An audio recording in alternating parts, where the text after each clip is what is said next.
Okay, my name is Françoise Verges. Come from Réunion Island, which is a small island in the Indian Ocean, which was a French colony. It's still a French colony, but no longer called a colony.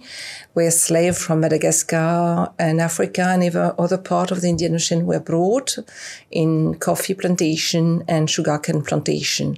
So for me, slavery was effectively the place in which I live. The name, I spoke Creole, which is also the language which was born in the plantation. So it's a growing in that memory. So that's one thing. I have a PhD in political science. Political theory is my field. I'm an activist. I've been an activist for a long time in women's rights, going to places where women were fighting and against military dictatorship, like in Chile or in Salvador, during, collecting testimony by women. And now I'm settled in Paris, and I'm the president of an association called Decolonizing the Art. And I've been interested in the question of museum for a long time, and the question of memory, museum, collection, object. What do we say, what we don't say, what is made visible, what is made invisible? It's a question that is constantly interests me. Europe must remember slavery for many reasons. One being that slave trade and slavery were a matrix of modernity, of what Europe is so proud of, and the idea, the invention of humanism, of man, and the division between who belongs to humanity, who is fully human, and who is not. And African were in the category or not totally human, subhuman, and they could be then captured and deported. So there is we cannot think of Europe even today without thinking how Europe was invented and on which Europe was built. It was also the wealth that Europe took, Europeans took from slave trade and slavery. But the wealth we often think of like direct, income, and we don't think of the development of so many industry thanks to the slave trade. You had to develop textile industry, for of course the sale of the ships, but also for the exchange as money, developing weapons. Also the maritime industry got a lot of development thanks to that, because to make the slave ship better and better, if I may say. The entering Africa, even though the European had to stay on the shore, the African did not allow them to go further in. It transformed Europe in terms of cultural and social norms by the introduction of coffee, sugar, tobacco, chocolate. It changed the urban landscape. You started to have coffee shop and tobacco shop. It transformed the cultural norms. You went to someone, you were offered coffee and pastries. We totally underestimate the way in which, centuries, because we also should not forget it lasted for centuries, how it deeply transformed Europe. It's slow. The idea of if someone is free, then why someone is unfree? So freedom went with unfreedom. The idea of equality, the whiteness, the invention of whiteness, philosophy, laws, arts, culture, maritime industry, ports. The development of ports in Europe all through on its shores, and the wealth of this port city in England, in Portugal, in Spain, in France, and even in Sweden. That is quite often forgotten.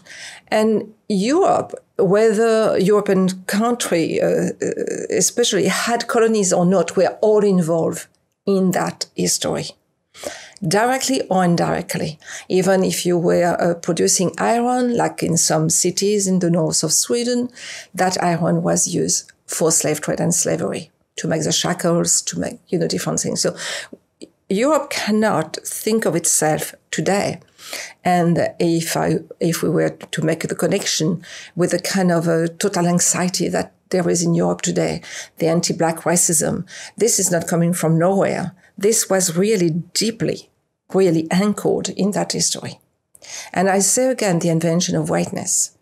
I mean, we speak about blackness, but the blackness that was invented then was, in the opposite of whiteness.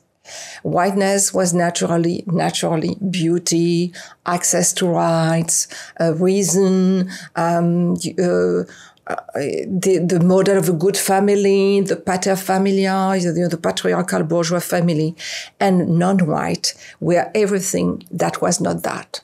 Not beauty, no reason, not good father, not good mother. It was incredible. I mean, deep, the division of what the humanity, the way humanity was imagined, went very, very, very deep. So today, if we want to go beyond that, we have to really go beyond that binary. And that binary is still operating in Europe today.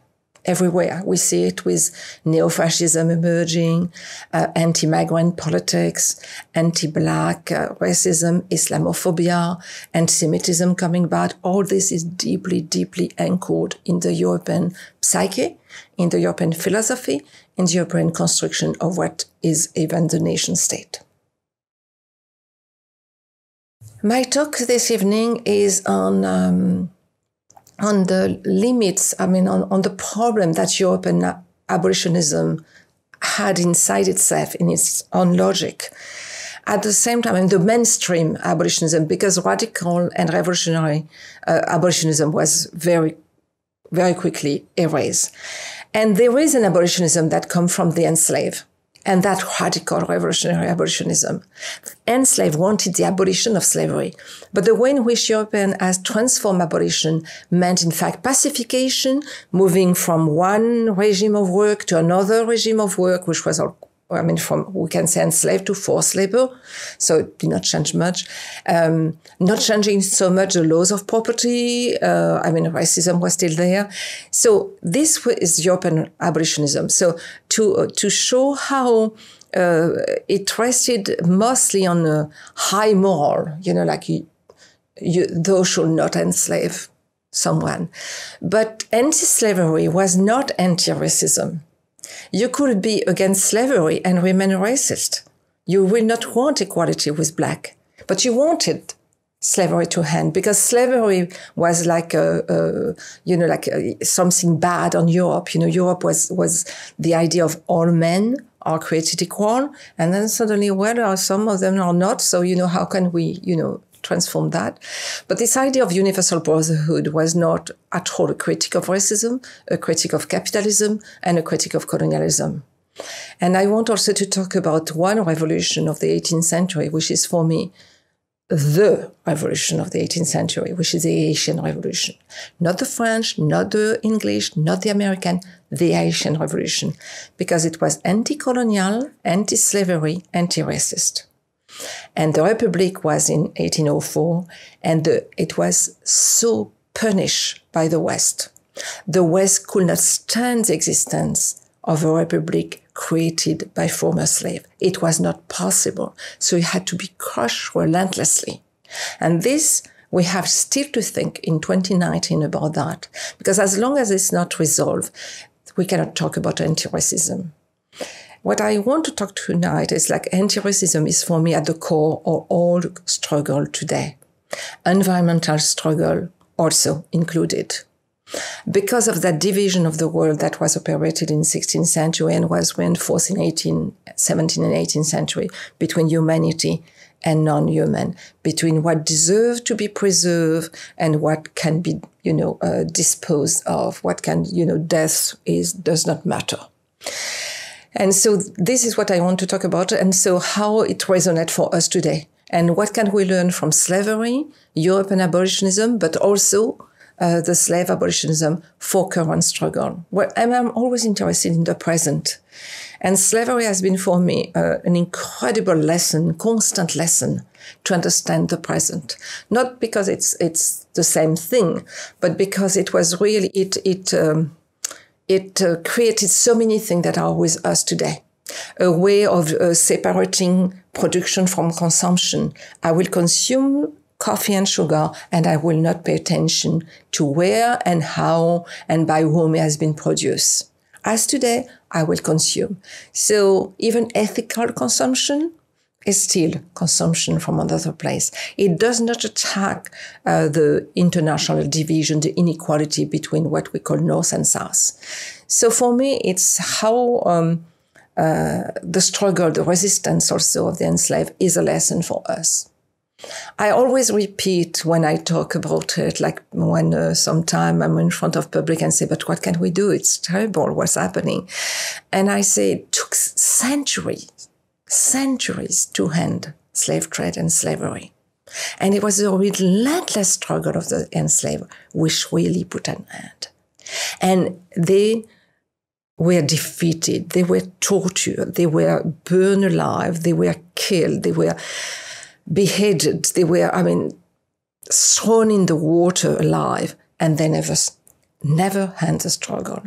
So this determination, knowing, in front of a formidable enemy, but that was stronger than that enemy. I think that's a lesson for today, when effectively everything today looks like, oh God, what can we do? It looked like neoliberalism is really winning everywhere.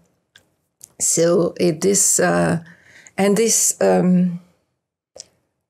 certainty that there is an alternative, this absolute conviction that what has been naturalized, enslavement, deportation, was not natural, could be reversed, could be stopped.